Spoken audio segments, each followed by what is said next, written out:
Do you want to know what the fallen are, little one? In a sense, they are angels, but not the angels your mom imagines she prays to. Brass trumpets picnicking in the clouds. In their true essence, they are great swirling engines of wing and blood, fiery eyes that peer around the corners between worlds. Dark, radiant things conjured from fresh battlefields. A Frankenstein's Valkyrie, forever crashing to Midgard. What grief demands their hate? What vast cannibal hunger?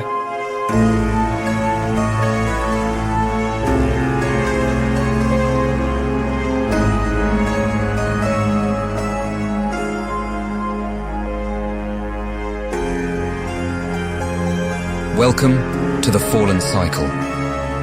This is a universe full of secrets, waiting for those brave or foolhardy enough to seek them out.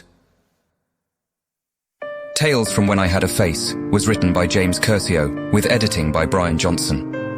A modern fairy tale about death, loss, and finding redemption in the strangest places, for those of us still haunted by the uncertain, occult logic of dreams. The soundtrack features the work of David Bessel, along with contributions from Jen E., P. Emerson Williams, and James Curcio, from the archives of past Mythos projects.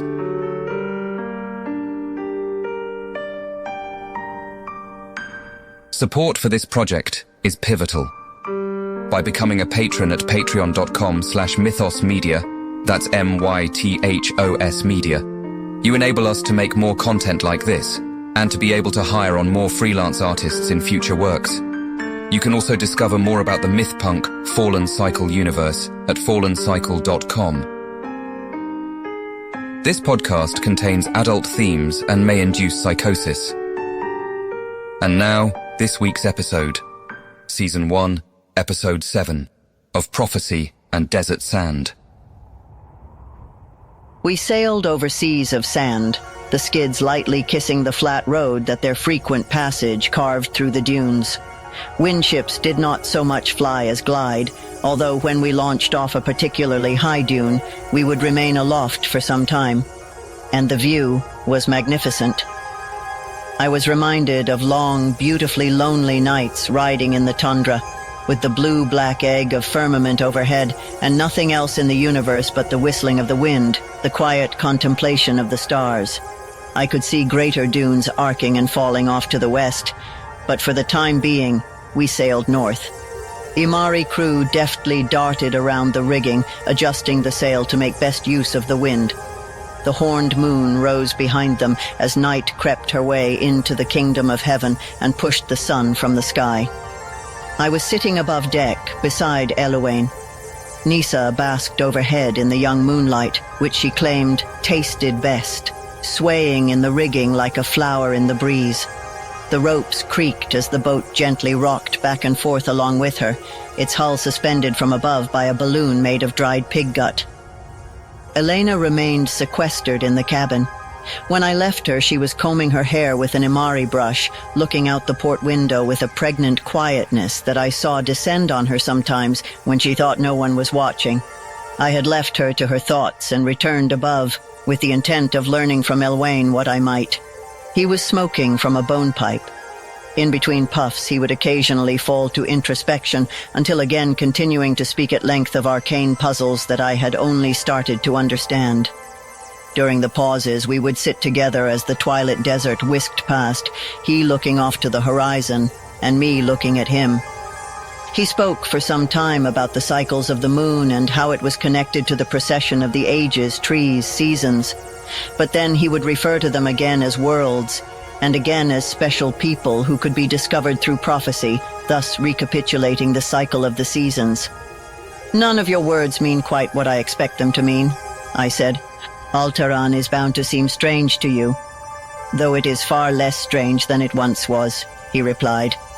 I leaned in closer and found the smell of the herbs he was smoking curiously sweet and off-putting. I changed the subject. "Are you so sure about what Elena saw, and do you trust her to be honest with us about it?" She was a high-strung girl, I thought to myself. Who knows what really happened in that alley, or if she had been there at all? Eluane pointed up at the sky. "Do you see that star? The one that pulses again and again?" "Yes," I said. He agreed. It is like a single winking eye, red as glowing coals, then blue as the noontime sky. For 1,000 years it was constant as the sun. The Imari set their caravan paths by it. But shortly before I came looking for Elena, the Tovag One Eye had a vision. He said one day soon, this distant star would flicker, erupt like a bonfire in the heavens, and vanish. Then, that hungry star will overtake the minds of all the mortals who dwell here, spreading like a plague from one city to the next. I watched it, hypnotized. And now its pulse grows irregular, he said. It seemed to vibrate right through me as I watched, a pulse that synced with the blood throbbing in my veins. Before I could reply, Eluane shook his head and waved his hand for quiet. He rose to his feet and gazed skyward. "Did you hear that?" At first, I wasn't sure I had. A vibration rose in my chest, a thrum. Something darted around out there in the empty spaces between the dunes. Nisa dangled from the rigging above, her hair blowing in the wind, seemingly unfazed by the noise. I called out to her in shock, for that is when I saw them. The stuff of nightmares was taking form, and I would not later be able to say which was real and which was dream. They moved too quickly at first to get a good look, hornet-like, thick as my thigh, and angry as hell. They had iridescent carapaces that shimmered red and purple, blue and yellow, spindly legs, wings, and eyes within eyes. On their heads, yes, but also lining the bottom of each one's abdomen. They swooped in and strafed the mast, picking off any Imari who hadn't already swung like acrobats to the deck below. Everything burst into motion at once. One hornet buzzed close beside Nisa and then pivoted and lunged for her exposed throat. She slid down from one rope to the next with surprising agility, avoiding the stab of stinger and grasp of mandible. Another Imari plummeted from above her in the rigging with an open-mouthed, silent scream, like a fish gasping at air it cannot breathe. And then there was nothing, except the hornets veering down upon him and his fallen comrades, paralyzing them before a second scream could escape their lips. It was better to imagine them like drowned seamen, drifting gently to the bottom of the ocean in the arms of sweet asphyxia. Wallaj leapt in front of me, jabbing at an enemy I could scarcely see. The spear connected with shell, but it glanced off and spun from his grasp. Behind him, I could see other Imari locked in mortal struggle with this horror that descended from the sky all around us. Wallaj shoved me toward the staircase to the lower decks. "Get below!"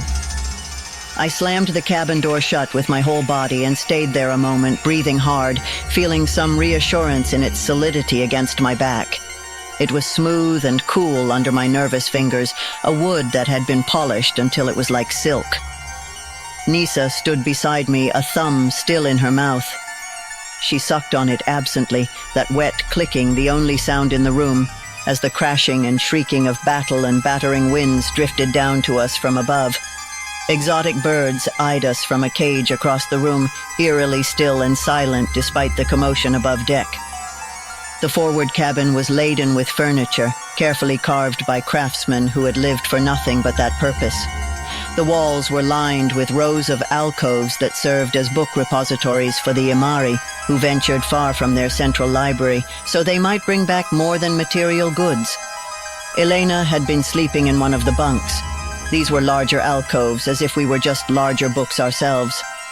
She pushed the curtain aside. "What's happening out there?" she asked, yawning, her hair a predictable mess. I was having such horrible nightmares. It was as if I was caged in 1,000 people's sleeping heads, wide awake and aware the whole time. Do you know how strange other people's dreams are? None of the context makes sense. There was a loud bang, and a voice shrieking into the night, then falling again into an uncomfortable silence. "Keep your dreams to yourself next time," I said, at the same time hoping the battle might be contained, and she wouldn't have to see what I'd already seen, or what we were being spared from seeing just then above deck. I felt the door rattle under my fingers, and only registered pain a moment later. Just a sting at first, it spread quickly, spiderweb fissures in ice, alternating cold and white-hot. Like the pulse of a miniature heart, Blood welled from the wound, along with a darker fluid that seemed to make my skin numb wherever it touched. That hollow needle must have penetrated 2 inches of solid wood to reach my soft flesh. I staggered from the door. It was flung wide, and Walaj stood there, one of the insects pinned to the ground by his spear, its legs still thrashing in a losing battle with death. We called out to him in unison. "Is all right," he said, raising a hand. More buzzing and howls rang out behind him. "Are you sure?" Elena asked hopefully. "No," Walaj said, slamming the door shut again. By this point I was feeling dizzy, and Elena had started crying. I staggered toward her, repeating his message. "Not all right. Not all right." Again she asked for reassurance in between sobs, but I couldn't stay on my feet any longer. I collapsed in the middle of the room. "You're bleeding," I heard Nisa observe, more with curiosity than concern. "Oh," I said, now daring to look. It was an angry gash in the back of my thigh. Surely not life-threatening, I thought, though blood was still welling from the wound. Still my eyes were dimming. I knew that something was deeply wrong, although I couldn't quite place it. "How can a dream become real?" Elena asked no one in particular. The last word had a curious ring to it, as if she didn't understand what the question meant. "I've been poisoned," I gasped. "Is that real enough?" Sweat stung my eyes, but otherwise my body felt far away, like it belonged to someone else and they had returned to claim it. Nisa crawled over to me, reverting to wild instinct. Before I could protest, she grabbed my leg and began sucking. I could only watch. Still in her bunk, Elena said, "Nisa, that's gross. Stop it right now." Nisa drew up and splayed razor-sharp claws in a bird-like provocation, hissing. The eyes that regarded us were milky white and devoid of humanity. Elena gasped and stepped back in horror. "What are you doing?" she asked. Nisa pulled herself away from me with a great show of will. She licked her chin, still dribbling red as if she'd been playfully rampaging through a strawberry patch. "Human sap tastes sweet," she exclaimed. When she returned my gaze, her eyes had reverted to their normal bright green. "I was thirsty's all," she said with a half-apologetic smile. Feeling returned to my leg with astonishing quickness. Warmth seemed to flow with it, as if this strange creature had done even more than remove the venom. Just a moment before, I was preparing to make my peace with death, but she must have imbibed a considerable amount of the stuff. "Nisa," I asked weakly, "do you feel well?" She shrugged and let out a tiny burp. "You had dirty water in you, dirty water, and crunchy eggs." She smiled brightly, but after burping uproariously again a few times, she wandered away. "Eggs?" I asked after her, to no reply. I felt slightly nauseous. Elena flopped back on the covers in her bunk and made like a child making a snow angel, except she wasn't enjoying it, not for 1 minute. "I'm going to die in this wretched desert with 2 freaks," she huffed a moment later, her arms now crossed tightly across her chest. She glared at me with such dramatic intensity that I began to laugh, and then she glared more, until the 2 of us were in hysterics, laughing on the floor, kicking the boards and howling with glee. Not a minute later, we were holding on to one another, sobbing because we had almost died and everything we had ever known was gone. And all we had was this temporary family of outcast strangers fate had thrown us into. It was one of the only times I ever saw her cry. Just then, while I was still rubbing my eyes and wiping away snot, Eluane entered the cabin with Sama and Walaj hurrying behind. Walaj dragged an Imari man by the waist who was groaning and mumbling to himself. "Mother, no. Mother, don't return us to the ground." "His name is Ulkan. He's been in my crew for many years. Now I fear his service is at an end," Sama said as he lowered him gently to the floor. Sweat beaded Ulkan's brow, and his robes hung open, clinging wetly to other parts of his slack form. Still he mouthed again and again, "Mother, mother," until his voice grew silent. Eluane was already on his knees, placing a metal bowl on embroidered fabric he had rolled out in front of him. He placed a twig on the corner furthest from him and went clockwise, adding the cracked skull of a small animal and a polished rock. The final corner remained bare. Meanwhile, Sama was tearing open Ulkan's blood-stained robes. With another rip, the flesh underneath was exposed, and Sama gasped in shock. Ulkan's abdomen bulged and pulsed unnaturally, a lump the size of a grapefruit squirming inside the point of injection like a trapped animal. Black fluid leaked from this new cavity. Even Eluane grimaced. Sama gestured toward us, saying, "Look away." "What?" Elena asked. "Look away," Sama hissed, a dagger now in hand. Then his voice took on a resonance that filled the chamber, and he seemed to regard the empty air. "You are free, free to tell your tale to the Raven Wanderer."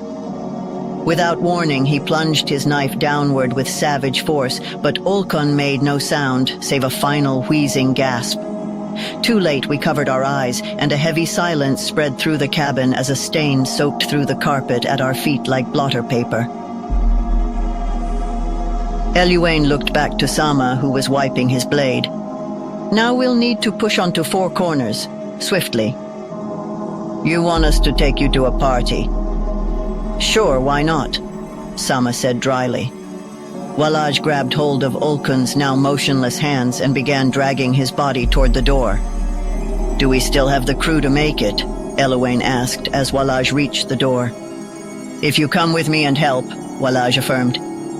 "When I am finished in my task," Eluane said calmly. As he reached the threshold, Walaj suddenly dropped Ulkan's arms, letting out a hiss of surprise. We all turned towards him, but he only stared in shock at the body splayed at his feet. "What is the problem?" Sama asked. Before Walaj could reply, Ulkan's body jerked violently and then struggled to rise with the clumsy yet weightless grace of a puppet. His slack face remained that of a dead man. Without hesitation, Walaj leapt into action, grabbing his spear from the ground and plunging it deep, skewering the thing that walked in Ulkan's skin.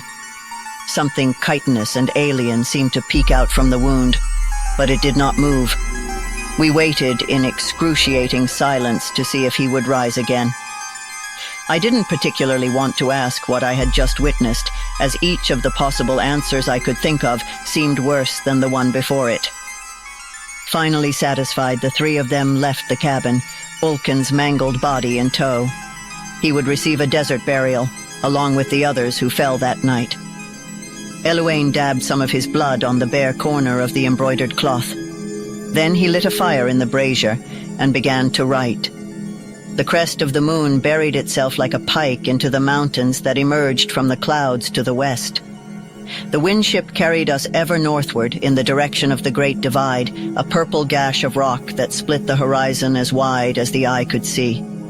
I'd later discover the entirety of the highlands to the north were seated atop this expanse that merged land and sky, though we still coasted amongst the dunes many days south of that wall of stone. In the black heart of dusk, specks of white on the horizon gradually blossomed to a dull orange glow. Clustered around these lights, I could see gare tents, and about them, rows of tethered windships swayed together like trees around an oasis, enjoying a gentle breeze. We glided closer and moored amongst the other ships. We disembarked as hot air escaped the balloon above with a long, loud hiss, quickly lost in the summer air as the sounds of the encampment before us grew in volume. 4 Corners was not a fixed location. As Sama explained, it moved with the shifting sands, although always more or less equidistant between the tribes who made their homes south of the divide.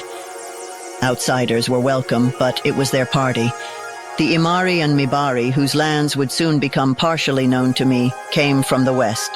For the others, I have only stories to piece together and fit behind the faces so briefly shown to me in flickering firelight. Our guide passed through the encampment as if it were the set for a play, and he was the director taking us on a tour. So we heard of the nomadic riders from the east, of Trepa and Aturi, now few after so many incursions and so much infighting. Still, they were swift and fierce, unwilling to vanish entirely into the uncharted grasslands, and never return. From the marshland delta of the south ventured watchful representatives of the free city of Orman.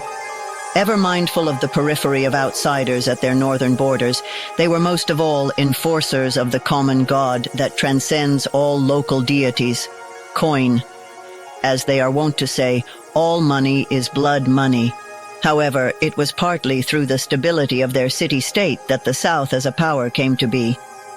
Orman was its heart, much as Imari trade was its veins. From the north, he explained, came the few Chernayans that were brave, greedy, or desperate enough to venture to the origin lands beyond the edge of the world, to which they still applied words such as savage and barbarian. Many of the other faces spotted in the flickering light also seemed to be from worlds and times beyond this one, both near and far. Out here, in the barren desert, they would meet for this event. A city of tents blooming under the light of a full moon. For that moment, it bound these people together like the hub of a wheel, from which all the spokes radiate, and from which their equilibrium depends. The symbol upon all their tents was of 4 rays joined by a circle nearly meeting to form a cross with a hollow space. It was said 4 corners was that space, a symbol of the second world as a whole, the antechamber of life and death, the crossroads of time. Then, somewhere out in the desert, a gateway would open. Only the Imari were adept enough to find it. On the other side was always somewhere different. Every last tent would be gone again come morning, receding as the moon shrank, a hazy recollection lingering in that secret place where dreams are most turbulent. A great bonfire raged amidst the gathering, the central star in a constellation of fires. As we approached, I could hear the beating of drums and voices calling out into the dead air of the desert. I had the impression that all the sound of their carousing was a memory, that they were but ghosts returning to commemorate the eve of a distant celebration. We could now see dancers and musicians, hundreds of them, all moving languidly between those stars, each free, but responding to the unseen collective rhythm. Most would feel the tug of trance and the call of the other side, but not clearly. I was beginning to sense the patterns, the warp and weft of this world, so alike and yet so different from the one I had left. If only Eluane would teach me. The energy of this place grabbed hold of me and almost immediately lifted my spirits, carrying me forward in the process until I was nearly jogging. The young prince began clapping his hands to far-off music, and I recognized there was an incredibly intricate rhythm at work. A hush seemed to fall on the crowd as we approached, though I quickly saw the silence was not for us. They brought a female gazelle before the central fire, half drunk on some concoction, still braying and struggling madly against the throng that carried her, and with a final shout, they casually slit her throat. Her life's blood pooled on a silver plate, and the men howled at the sky as the women dipped their hands in it, painting their faces and breasts like braves preparing for war. This was merely the opening ceremony, and I could feel a sense of eager anticipation surge through the crowd. Everyone turned toward one another, and an ecstatic smile, spreading like some virulent contagion, seemed to presage what was to follow. But instead, at that very moment, a flash tore across the sky. Brighter than any star, briefly brighter than even the midday sun, and this was clearly not what they had been awaiting. It seemed the silent explosion of far-off artillery fire shot across the heavens. The entire crowd froze in place. At first, we were paralyzed in confusion along with them as the glare slowly faded. We shared a kind of blind elation, uncertain of what we had seen, and some beat their drums and thrashed all the harder, their devotion to ecstasy redoubled. But this was just as quickly replaced with uneasiness. That, in turn, became fear. Dancers cowered and covered their faces. The musicians wept or shook their heads as they stared dumbfounded down at their hands or up at the hole that seemed to have appeared in their familiar night sky. I heard a murmur spreading amongst them. "Ashanti's star. Where has it gone? Can you see it?" Everyone interpreted it differently, but everyone knew that something was deeply amiss. Eluane turned in place without a word, leading us back toward our tethered windship. We followed him with quick, anxious steps. Behind us, we could hear their murmuring grow ever more urgent, then panicked, and then shouts, and the sound of conflict reached our ears as we pulled ourselves aboard our vessel. We couldn't get that ship in the air fast enough. "This changes little for us," Eluane said once we were underway, still looking over his shoulder at the dimming lights. "A council will be called when we reach Ashanti." "How many remain after your last failed rebellion?" Sama asked. "Those still alive will not respond." "We have to try," Eluane said. Walaj was still frowning at the sky and the hole where the brightest star had once shone. There, in that void, appeared a new light, a comet, its head white as her skin, its tail red as her hair. It shone faintly at first, but gained brightness, seeming to draw its strength as if from that very darkness that had shrouded its approach, and the other stars seemed to vanish from the sky around it, swallowed up by its brilliance. Silence followed us as we rode westward into the deep desert. Gran clucked her tongue. Then she cupped a hand over her chest as she spoke. Their hearts were empty. Ashanti's star never rose again. In its place, a gnawing hunger, as the summer tree once again grows. A void at the center of the night opened like a great eyelid. Her comet shone in that black pupil, and in its path those who resisted her would forevermore know despair, degradation, and destruction. She raised that closed fist into the air, and then suddenly the fingers sprang open, like a tarantula sensing its prey. The next day, those not on duty remained below decks, but Sama stayed above, his hands on the rail, his gaze turned upward toward the sky. I joined him. After some time sitting in silence, stroking the wood at once thoughtfully and absently, he turned to me. "What do you know of me and my home?" he asked. I felt suddenly shy and realized this was the first time I'd had his full attention. "Only what I've gathered," I replied vaguely. I took a step backward without noticing it, and then stopped myself and leaned against the rail as well. He didn't move to bridge the distance, but smiled. "And what might that be?" I considered what to say and decided to be completely honest. "You are proud but not cruel, for one with such privilege and power as a prince. Kind, in a slippery sort of way. You value knowledge. I've watched you reading more than anyone on this voyage, except maybe Eluane. But we are in dangerous lands, and you're not quite so soft as you seem." "You are an observant young woman," he said, apparently pleased with my choice of words. "So what do you want to know? You find me handsome, is that it? You think maybe you talk to me, spend time with Sama, and things look not so bad for Ayta, eh?" "You're pretty enough," I said, glancing his way, and then shrugged, looking back toward the expanse of blowing sand around us. He seemed to be toying with me, but not unkindly. "Pretty?" he said with another practiced smile. I shrugged again, but then smiled with him. He exemplified his people's common traits. His skin was burnished bronze, his features were fair. Lithe of build, with little body hair, he seemed to take great pride in the sliver of mustache that darkened his lips, and he stroked it often. He was constantly in motion, with a kind of grace that I found a little unsettling. "One day I'll want to tell this story, and do it justice," I said, holding myself in a way that I knew men liked to see. In truth, I had little attraction to him. His handsomeness and poise made him seem facile to me, generic, but somehow this made flirtation easier. To his credit, Sama caught on immediately. He took a seat on one of the benches near the prow and bid me do the same with a motion of his hand. "This I understand," he said.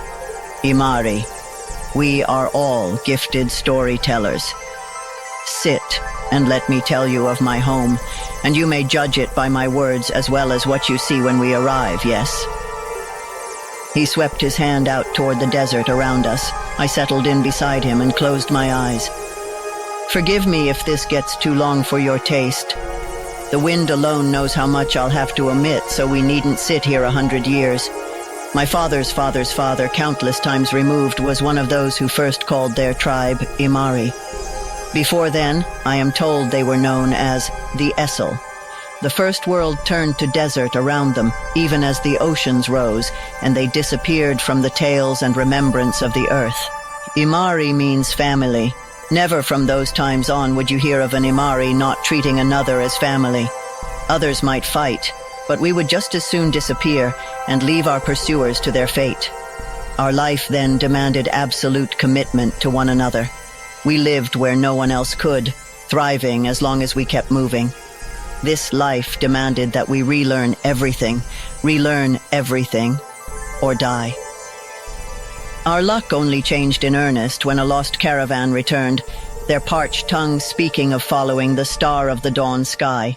They claimed a paradise grew at their journey's end.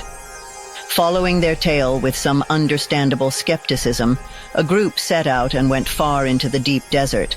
They expected a dry hole, but found a lake of pure water, fed by warm vents deep beneath the mountains, surrounded by rosy quartz canyons and plateaus. Animals and birds came from all around, bringing with them nuts and seeds that nurtured the gardens we would soon ourselves cultivate. We changed when we found this Ashanti. No longer wanderers, we had a true home. Is this not what we all want? A home and family we can depend on, a place in the world, a reward for honorable service.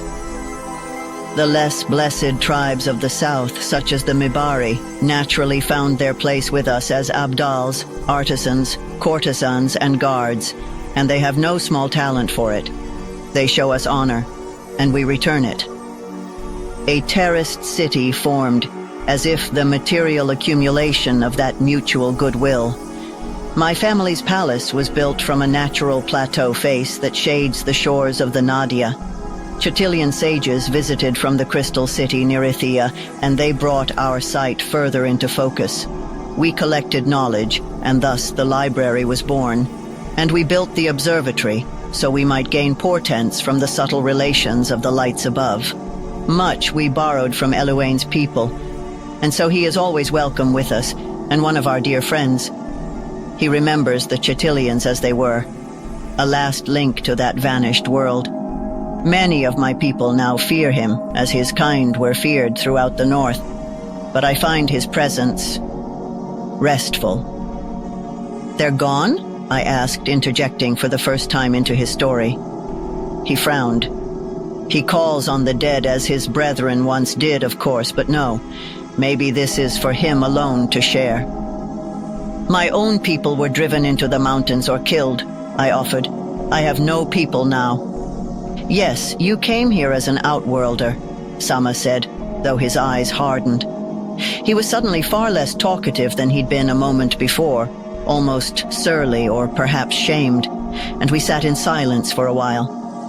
The wind whipped our clothes about as we looked off toward the distant city, though all we could see was the endless desert and the craggy mountains beyond.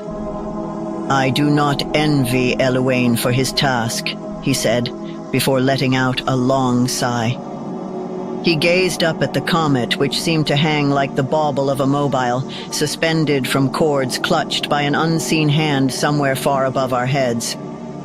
Dark times are ahead, he muttered, but then his features lightened. With a wink and a half-smile, he headed toward his room to the fore of the ship.